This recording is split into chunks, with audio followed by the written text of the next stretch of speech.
nze sitera kwogera bintu bya bwereere.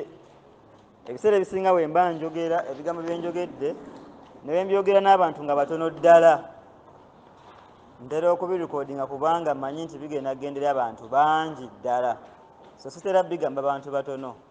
Ne bwe mbeera nga ndinzeka nsobola okubuulira nga bwe munda bambuulira, kubanga ebigambo bye njogera oluusi bitamanya bituuka ku bantu bangi. Tugenda kweyombeeka tweyo okusaba n'oluvannyuma tukozese eddakiika 30 nga bwe mugampadde, twogere ku bigambo ebitonotono. Wansi w'omulamwa leero ogugambye tulabye youth spiritual growth gye tulabye ku makya mu divine. Tuba twogera ku kukula kw'omwoyo kw'abavubuka, kubanga omwogezi omukulu yatugambye nti leero olunaku lw'abavubuka mu southern hemisphere. Sigenda kubiddamu kubanga yamaze dda okubyogera. Katusabe. Katonda omwagala tukwebaza kubanga otusinkanyiza okwogera ku kigambo kyo, tukulemberemu n'omwoyo omutukuvu atulungamemu byonna bwe tugenda okuyiga ebigambo bino kuyita mu Kristo Yesu Mukama waffe.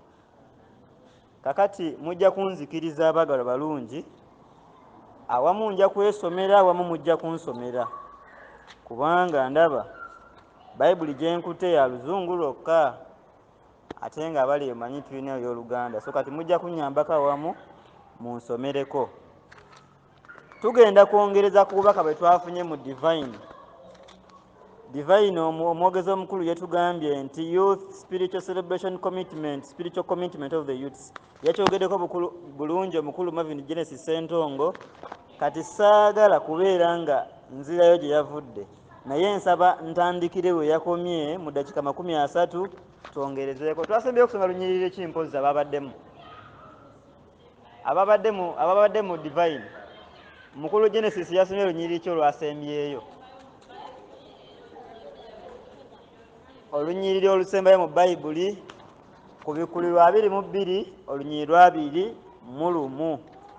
Kakati nnaataabaddewo tukujjukizzaako ako.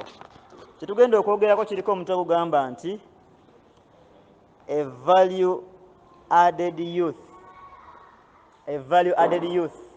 Nabadde noonya engeri ekigambo kino gikyuka mu Luganda, nasanze obuzibu bw'amaanyi kuba natakudde omutwe. Nenoonyako mu dictionary yange ndabe ng'enkyusiza naye ng'era empa bya Luzungu. Nengamba ekigambo kino kikyuse kita mu Luganda ne binsumbuwa nnyo. Naye Mukama yannyambye n'ensanga nasanzeyo omusomesa ng'asobola okukyusa ne buuza owa esoko ntaasa. Ebintu bino bikyuka bitya? Mukama mulungi, mwebaza kubanga yannyambye n'ampa ekigambo kino mu butuufu bwakyo. Yaŋŋambye nti a value added youth tuyinza okumuyita omuvubuka ayongeddwako omutindo. Abamanyi Oluganda ekigambo ekyo kitukagana n'ekigambo kye njogedde mu Luzungu. Omuvubuka ayongeddwako omutindo, a value added youth.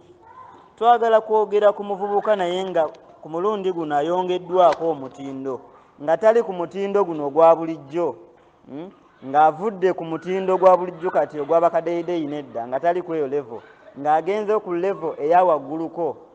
Okwongera omutindo ku kintu kitegeeza nti ekintu ekimu kibaddeko ne value yakyo eri awo, nga kale si mbi naye nga si yeesinga.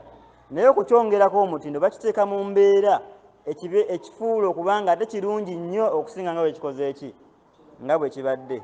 Ekitegeeza nti watayongerako kintu mutindo, kitegeeza bakikendeezaako omutindo, oba ekibadde ekirungi kikola ki? Kyonooneka. Tugenda kwogera ku muvubuka ayongeddwako omutindo. Nja kusaba omusomi mu sipiidi ey'ekitalo waba alina Bayibuli ey'Oluganda, nze ngenda soma mu Luzungu olw'omukulu ono atusomereko mu kitabo kya Mathew 5 olunyiriri 13. Omuvubuka ayongeddwako omutindo. Tugenda kwogera ku a value added youth. Ekitabo kya Mathew 5:13 lugamba lutya mu Bayibuli ey'Oluganda abagiina? Nze bwe naasoma Bayibuli yange ey'Oluzungu egamba bweti, but you are the salt of the world. Sorry, let me repeat. But you are the salt of the earth. But if the salt have lost his savour, wherewith shall it be salted? It is henceforth good for nothing but to be cast out and to be trodden under the foot of men. Mu Luganda ayogedde atya? Egambye etya ssebo? Mathew 5:13 agamba mmwe muli munnyo gwa nsi, naye omunnyo bwe guggwaamu ensa kaddemu ako balirungamu munnyo nabaki, tegukyasaana nate okusuulibwa ebweru abantu okugulinnyirira. Mu luzungu yagambye but if the salt has lost its savor, singa omunnyo gubeera nga guweddemu ensa, mu butuufu it is good for nothing, we bagambe bali mu luzungu, guba tegukyalina makulu. Era ekyamakulu kye bayinza okugukolera kwe gusuula wansi, abantu batandika okugutambulirako ne babeera nga bagulinnyako, kubanga kyekikulu kye guyinza okuba nga gukola. Kuba akafaananyi nga bakuwadde emmere nga temuli munnyo, mu butuufu emmere yo sikiwa nti ogirya n'okusima n'osiima eyagifumbye. Simanyi oba kale oyinza omalizanga ogamba nti ofumbye nnyo nnyabo bassebo olw'enjogera eza bulijjo nga bwe bakubuuza nti oli ota n'ogamba ndi bulungi wadde toli buki. Kale oyinza okumalizanga ogambye nti ofumbye nnyo nnyabo oba ofumbye nnyo ssebo, naye ekyamazima kiri nti emmere omutali munnyo nayo teriika. Kubamu akafaananyi nga bakufumbidde akanyama, abasinga baagala akanyama, kale kayite ak'enkoko abasinga ke batera okwagala okulya, naye ne bakatokosa ne bakafuma ne bakasiika bulungi nga temuli munnyo, simanyi oba kayinza okuwooma. Ekyamazima ekintu ekitaliimu munnyo njagala okubategeeza nti tekiyinza kuba na value, tekiyinza kubeera nga kiwooma. Naye omunnyo guno gwe bateeka mu nva gulina okubaamu, mu Luganda kye bayise ensa, mu Luzungu bakiyise savor. Kakati savor eyo oba ensa zezongera ekirungo ekyenjawulo mu munnyo ne gusobola okugenda mu nva oba mu mmere n'ebeera ng'ewooma. Kitegeeza n'omunnyo guno singa guggwamu kye tuyita value oba ensa, gugenda kuba nga tegukyalina makulu, era teri ayinza kuguteeka mu nva ze oba mu mmere ye. Nzijukira nalabako ku munnyo ebiseera ebyo nga si mulungi nga bateekamu mungi okunoga, sinaba mwali mugulabyeko. Waliwo ebiseera nabeera ku munnyo nga olina otuteekamu mungi nnyo gusobole okunoga. Omunnyo gwo kitegeeza nti ensa zaagwo ntono ddala, ekitegeeza nti value yaagwo yakola ki? Ekyamazima ekintu bwe kiggwaamu ensa, bwe kiggwaamu value, kiba tekirina makulu era tekiyinza kuwoomesa kintu kyonna. Na bwe kityo a savor adds what we call a taste to the sauce. Ensa ziyongera obuwoomi mu kintu.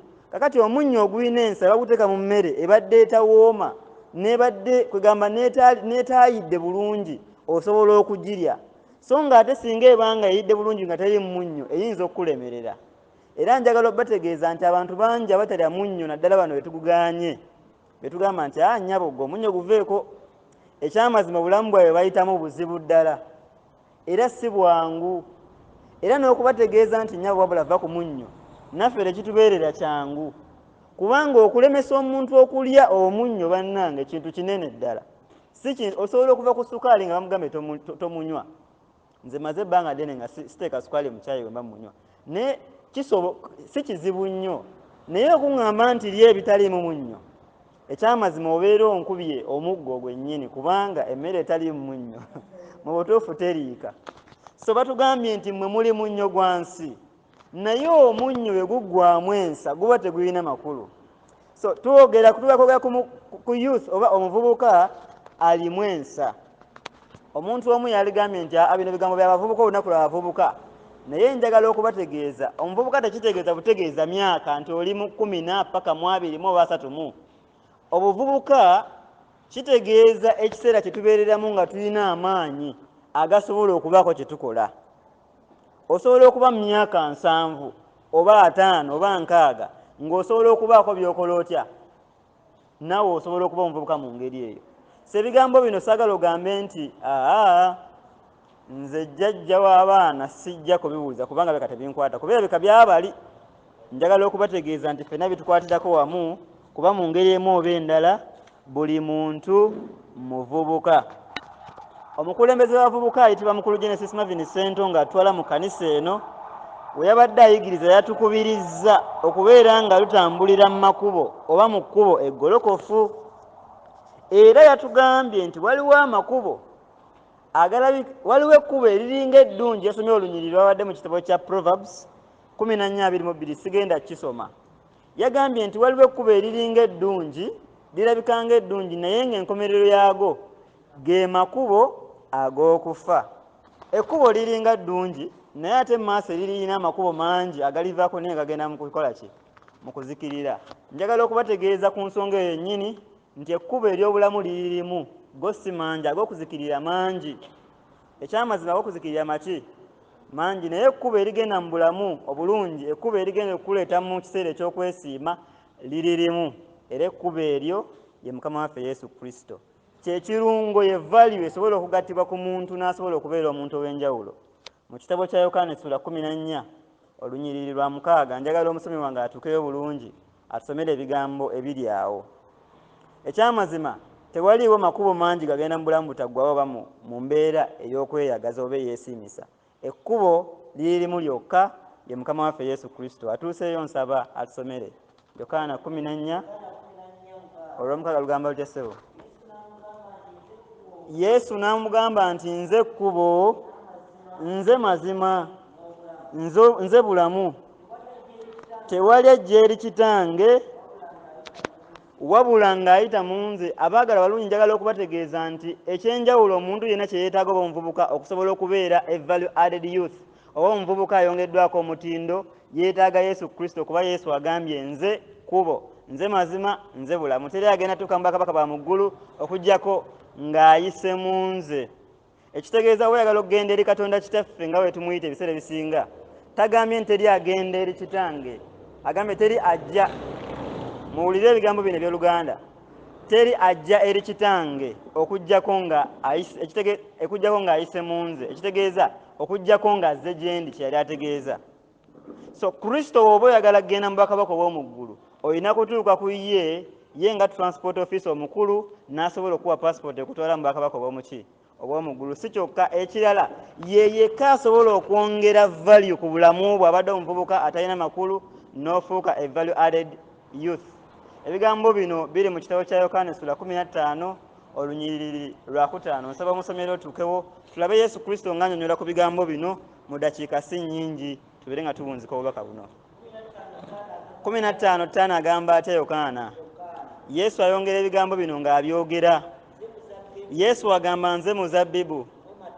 I am the vine and you the branches. He who abides in me and I in him, the same bringeth forth much fruits. Kubanga, because without me you are nothing. Yesu agamba nti nze muzabibu mwe matabi, abeera mu nze nange muye abeera ebibala bingi. Kubanga awatali nze temuliko kye mukola ki? Ekitegeeza nti Yesu kye kirungo ekyenjawulo ekisobola okugattibwa mu muntu n'afuuka omuntu agattiddwako omutindo. Ekyamazima toyinza kubeera na value nga tolina Kristo. You are meaningless, you are nothing. Tolina ky'oli nga tolina Kristo. Ekyamazima abantu bonna basinkanyeko ku Kristo, abantu bonna abasobodde otwalako obudde ne babeera ne Yesu Kristo akyusiza obulamu bwawe mu ngeri y'enjawulo n'ayongerako value abantu gye tebatera kulaba nga bagiina. Abantu bangi babeera mu bulamu naye ng'abantu babatunuulira mu ngeri ez'enjawulo nga babanyooma babalaba nga batalina makulu. Naye the moment these people come closer to Christ, the moment they join themselves with Christ, they become different kinds of people. They become value-added Christians. Abantu abasinkanye Kristo bafuuka abakristaayo ab'enjawulo abalimu ekirungo ekyenjawulo. Kristo bagambye nti mmwe munnyo, naye muli munnyo ogulimu ensa. Kati Yesu yayongera ensa mu mukristaayo n'afuuka omukristaayo ayongeddwako omutindo. Njagala okubategeeza nti abantu bangi abaali ensi beeraba obubi nga bwe basinkana Yesu, ensi yaddamu okubalaba nga abantu banjawulo, nga tekyabayisa mu maaso, nga tekyabanyooma, naye nga batunuulira okubeera nti bano bantu ekyamazima babuvunaanyizibwa ddala. Omusajja omu ayitibwa Zaakayo, buli muntu yali amusomyeko. Ekyamazima Zaakayo nga tannabasinkana Yesu, abantu bamutunuuliranga akasajja akazibu ddala, akawooza k'omusolo, akakesisi akasenda ebintu by'abantu, akasolooza buli katale nga buli muntu kwegamba akeekokkola, akafuze eggwanga nga buli muntu agamba bane kano katufuze bubi ddala.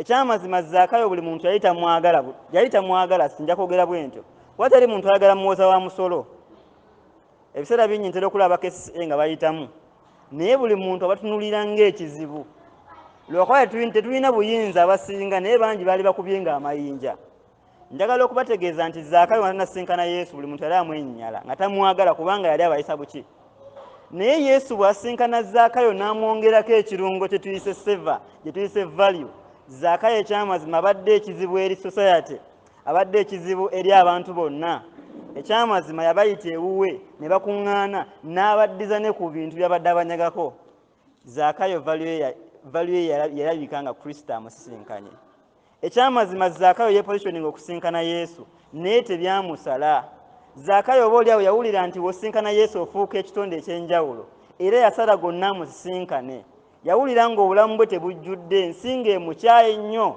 to the next nti eyinza n'omukuba amaki amayinja naye bw'asinkana Yesu buli muntu yamwaniriza kubanga Zaakayo yagabira abantu yabayita n'agamba nange buli kye nalimba tuteko mu kikime kati n'agabira n'abatakola ki n'abatalina ekintu ekyo Zaakayo yali takirina nga tannabafuna Yesu so njagala okubategeeza abaagalwa nti Yesu kye kirungo ekyenjawulo kyekisobola okubegatta mu muvubuka oba muntu yenna n'afuuka omuntu ow'enjawulo waliwo omukyalo omu Yesu gwe yasinkana ekyamazima nga sinaba kumugendako njagala nsooke njogere ku bigambo bino tujja kwogera ku mukyalo omu mu ddakiika ntono nnyo Yesu gwe yasinkana eyali ekizibu ekyamazima n'afuuka omukyalo ow'ekitalo omukyalo ow'amaanyi naffe gwe tunyumyako n'essangi zino naye njagala mbagambe ekigambo kino olunaku lumu Kristo yali ayingira ekibuga Yerusaalemi ebyawandiikibwa ebyo mubimanyi bulungi Yesu ng'ayingira Yerusaalemi abakristaayo mu makanisa ag'enjawulo olunaku olwo baalutuma Palm Sunday si kyekyo naye olunaku olwo Yesu kigambibwa nti yafuna omwana gw'endogoyi ogwo ne bagwalirira amakooti ag'enjawulo we gwayita ku luguudo ne baguteekerawo gye tuyita ennaku zino red carpet ne guyingira Yerusaalemi n'abayigirizwa nga bamuvaako emabega nga bonna sebo bayingira nga bakungu they were like they were honorable men and women that day. This donkey was very honorable that day.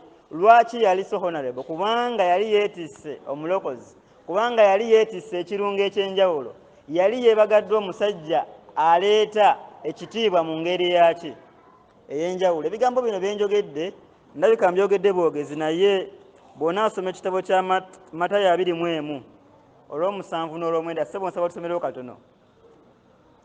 Mu Matayo 21:7-9 tugenda sinkanawo ebigambo nga Yesu ajja mu Yerusaalemi naye olunaku olwo ekyamazima buli yali ne Yesu teyali wa bulijjo.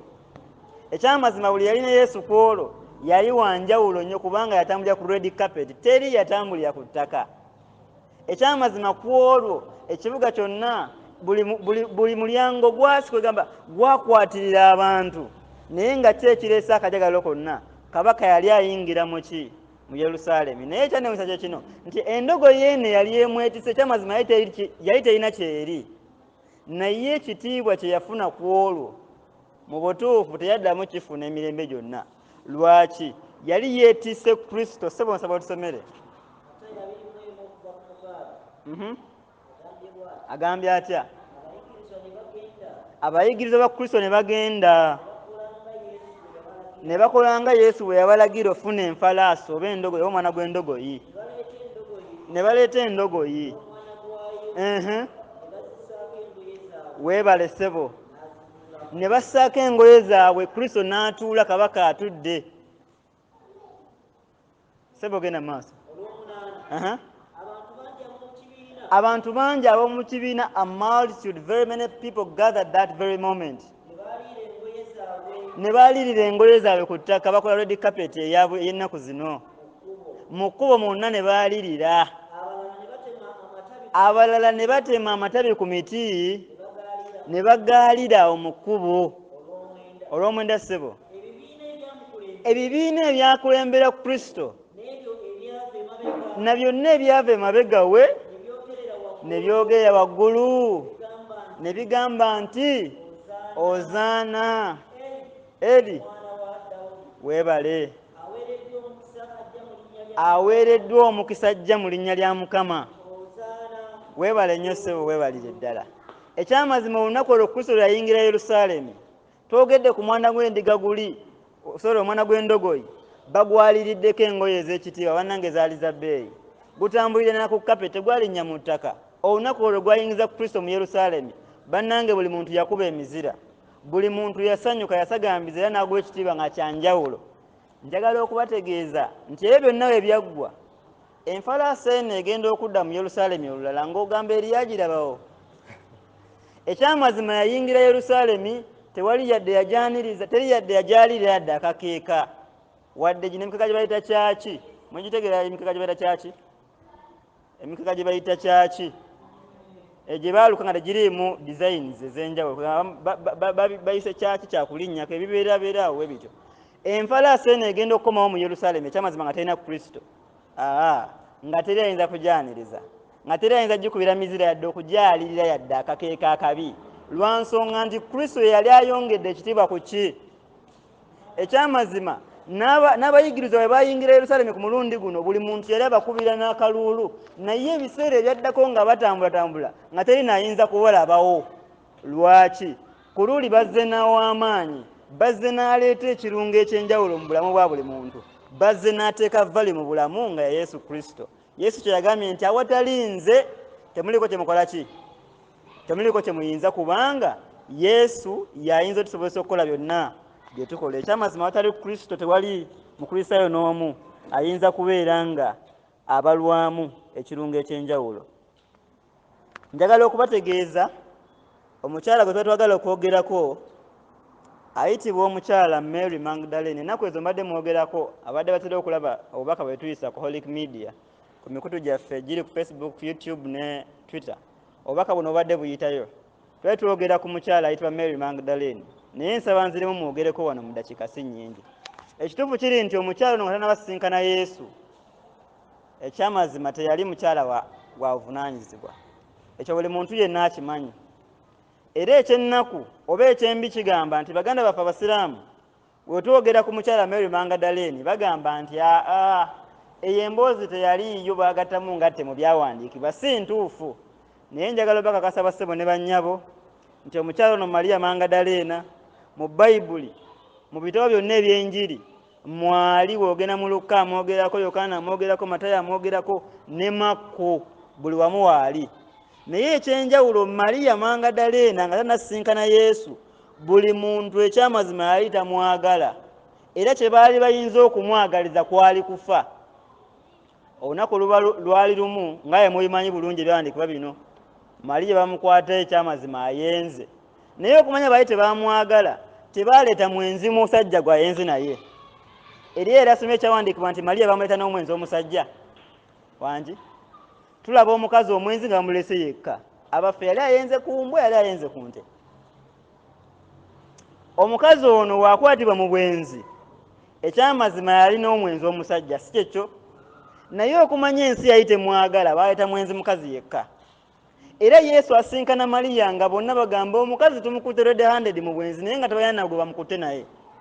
Tebalina bukakafu nti wuuno gwabadde naye, ne bagamba ffe tumukutte mu kikolwa, naye nga bakwadde mu kikolwa, ate gwali naye mu kikolwa tebamuleese. Kino kyali kiraga ki?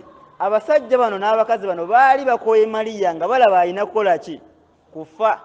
Ng'oba oli abakazi mu kibuga bagamba akakazi kano katabukidde, baba baffe bonna kabakoze ki?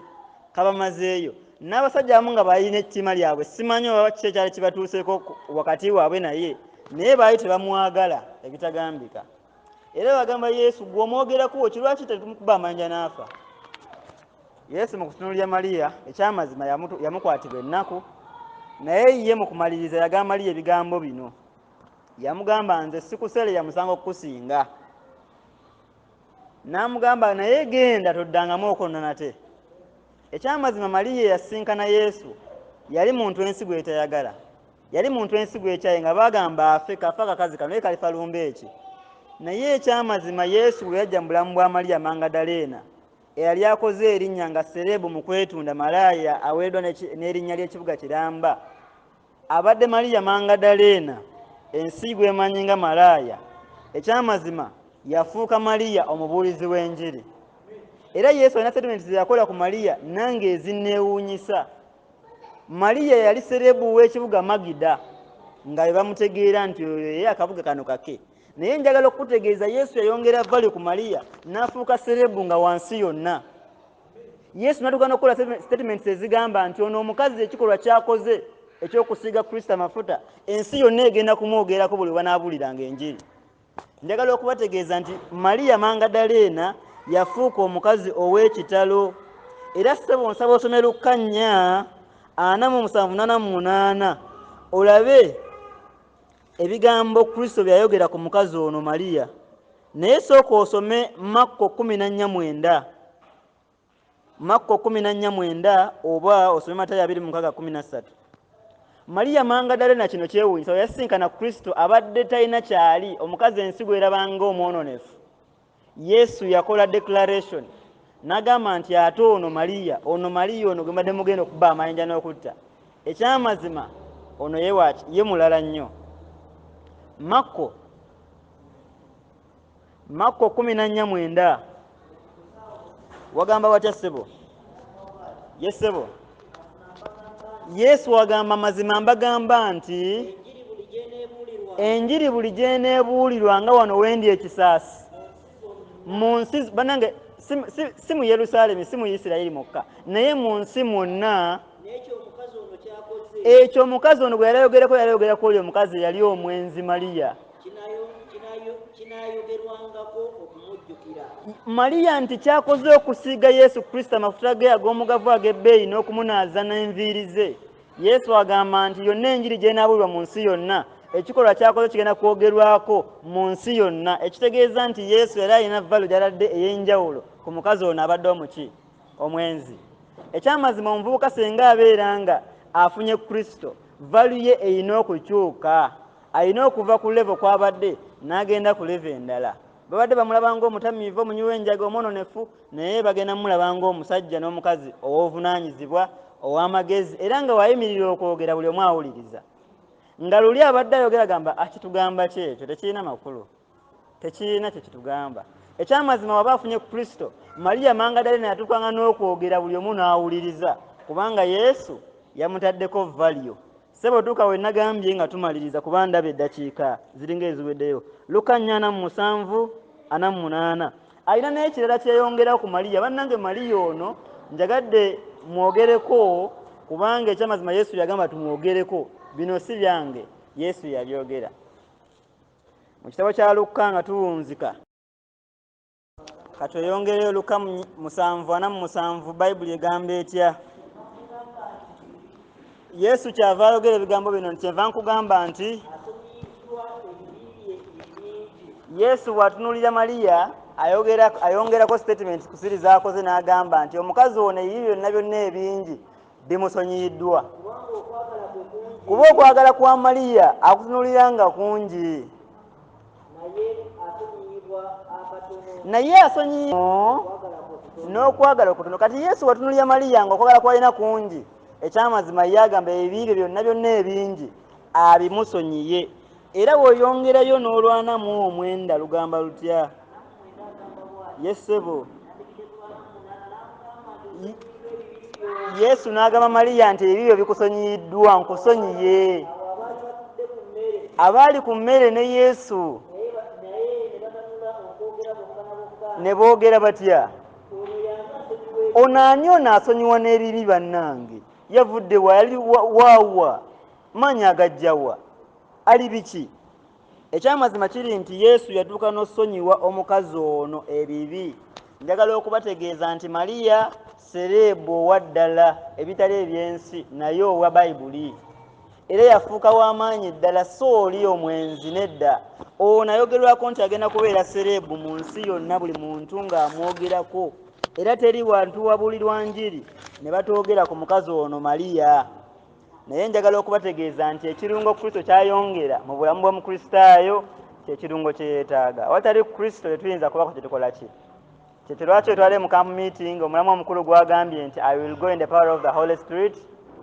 Era batuwadde olunyiriri oluli mu kitabo kya Bikola Batume Essula Essekonyolero 8 olwagambye nti naye muliweebwa amaanyi omwewalikka gye muli nammwe mulitanula okubeera abajulirwa bange mu Yerusaalemi, mu Buyudaaya, mu Samaliya ne ku nkomerero y'ensi. Ekyamazima Kristo atuwa omwoyo omutukuvu ng'ekirungo eky'enjawulo ekiteeka vale mu bulamu bwaffe ne tusobola okubeera abajulirwa be mu nsi yonna. Abaali talina kyali abadde omuntu owa wansi owa layisi, ekyamazima afuuka wa bbeeyi, afuuka wa buvunaanyizibwa, afuuka musajja n'omukazi ow'ekitiibwa ng'alina Yesu Kristo nga bwe twalayo abayigirizwa.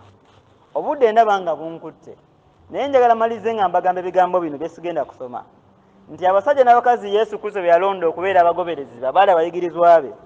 Ekyamazima tekuli n'omu eyali yayindako mu kiraasi n'asoma nga ffe twagenda mu kiraasi. Baali basajja abavubi, baali basajja nga bawooza b'emisu, kugamba abantu abazibuzibu. Tekwaliko omuntu wa kitiibwa ku bantu Yesu be yalonda okubeera abayigirizwa be.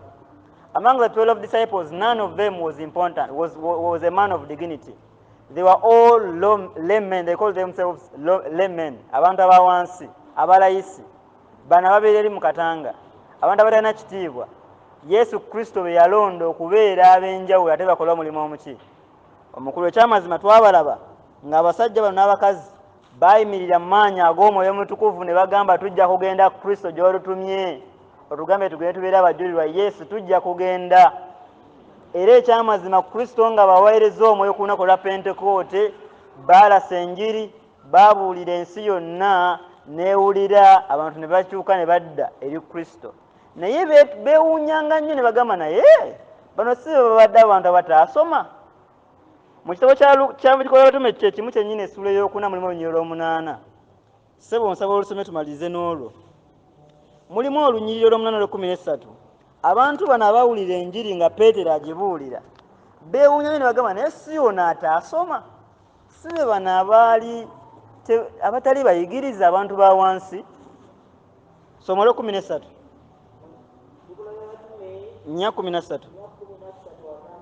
agamba atya ssebo?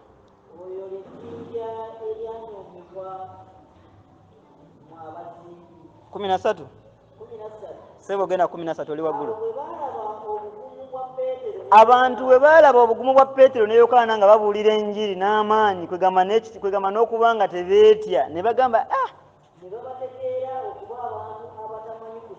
ne babategeera nti abantu bano tebaasoma, tebalinnyako mu secondary school yadde primary yadde kindergarten yadde tebaayigirizibwa yadde bino ebyekkanisa.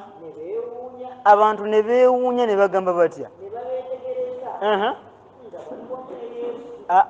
Si nga bali wamu ne Yesu, nga baali wamu ne Yesu. Ekyamazima we baalaba Peetero ne Yokaana nga balasa enjiri mu maanyi, mu buvumu, kwegamba mu ngeri y'ekitalo, abantu ne bagamba naye bano tebaasoma, ne bagamba bano baali ne Yesu.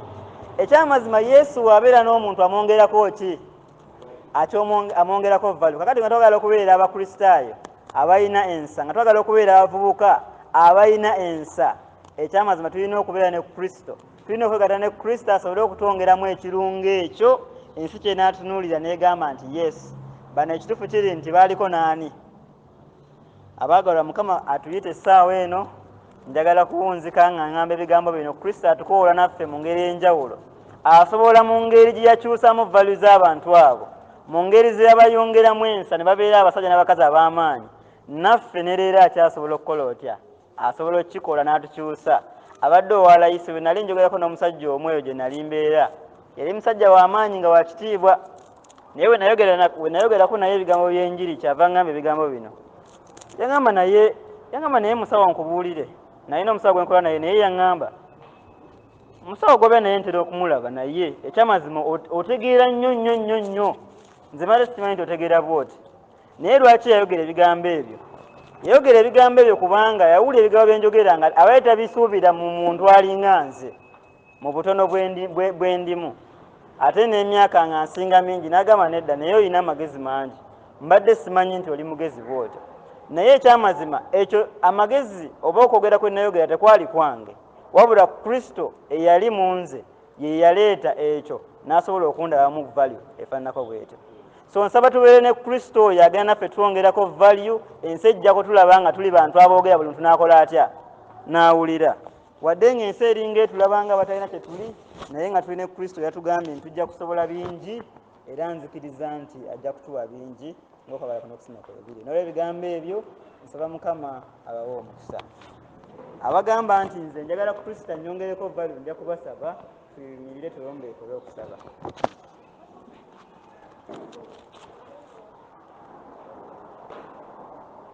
Katonda waffe tukwebaza kubanga obadde wamu naffe nga tuyiga ebigambo bino. Tulabye nti abavubuka n'abantu ffenna mu kkanisa tulina okubeera abantu abakuze mu by'omwoyo. Naye tukitegedde nti gwe Katonda wekka ayinza otwongeramu ensa, gwayinza otwongerako omutindo.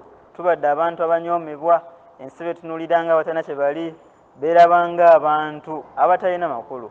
Naye tukwebaza kubanga gwe wasobola okyusa obulamu bw'abavubi abaali ku nnyanja nga batambula bawemula ne bafuuka abantu ababuvunaanyizibwa, abaali mu nsi nga teboogera buli muntu n'awuliriza. Ekyamazima we wawegatta nabo, bwe wabeera nabo n'obatendeka emyaka 3 n'ekitundu, wagenda okubatanga ensi yonna we boogera ewuliriza, ng'ensi yonna we boogera enyeenya omutwe. Wayogera ku mukyala gwe tulabyeko Mary Magdalene n'ogamba nti oyo alifuuka muntu ayogerwako buli wantu enjiri w'erituuka. Mukama walinnyisa omutindo gw'omukyala oyo. Naffe mu ngeri ey'enjawulo nga tuzze mu maaso go tuli batuukirivu, ayi Yesu, tuli boonoonya abakusobeza mu ngeri ez'enjawulo. Naye tukusaba Mukama otusaasire, otunaaze n'omusaayi gwe, otutukuze ffe aboonoonyi, tusobole okubeera nga Mukama tukyusibwa omutindo gwe tulina gusobole okuva ku leve emu gugende ku leve endala. Tutambule mu nsi nga tubeera abajulirwa bo mu mbeera zonna. Tukulemberemu ng'abavubuka Mukama mu ngeri ey'enjawulo, tusobole okubeera omunnyo ogulimu ensa. Tubeere nga abantu betulinaanye betubeera nabo Mukama tubongerako ekirungo eky'enjawulo, nabo basobole okulaba nti twaliko naawe olw'ebyo tujja okwogera ne tujja okukola. Katonda waffe ffenna abayimiridde tugamba nti tuzze okubeera wamu naawe tutambule ffenna. Kkiriza Katonda waffe okutambula naffe Mukama mu ngeri ey'enjawulo. Kkiriza okukyusa levels zaffe n'ensa zaffe Mukama, ozongeremu ekirungo eky'enjawulo eky'omwoyo Mukama, tusobole okubeera abantu abakola ebikuweesa ekitiibwa. Webazibwe kubanga obudde okusaba kwaffe kwe tusabe nga